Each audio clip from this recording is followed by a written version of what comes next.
yung mga sinasabi ko, it's not for me and from me to say it na kailangan maparusahan. It's all about yung gusto ng taong bayan. Yun ang gusto ng taong bayan, yun yung sundin natin. Ang galing talaga ni Tulfo, inutusan niya ang taga-DOTR na bigyan parusa ang mga enforcers matapos eskortan ang isang private vehicle na dumaan sa bus lane. Diba? Because we're all public servant. Gawin natin kung ano yung mandato sa atin, which is pagsilbihan yung publiko.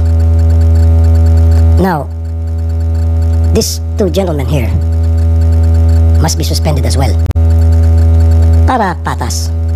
Kasi kapag hindi niyo po ito sinuspindi, then samot-saring pag-iisip ang papasok sa isipan ng mga tao.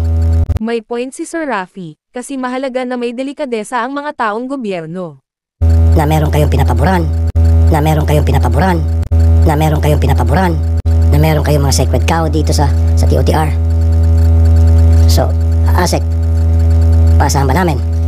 Maganda yung naisip niya na dapat parusahan at dapat sundin ang gusto ng taong bayan. A few moments later. Nag-beat naman niya, hindi naman siya sinungaling at nag-apologize siya. So,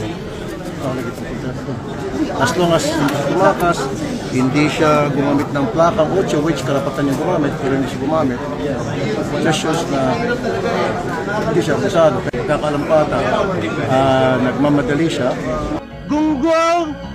Barinig kita sa mukha eh! Yung driver niya ata ang pumasok po sa at pinagalitan ko siya. Yung nagsabihan ko, pinagalitan ko. Yung anak niyo, sir, ang pinagpalitan? Pinagalitan ko, nag-sorry sa akin.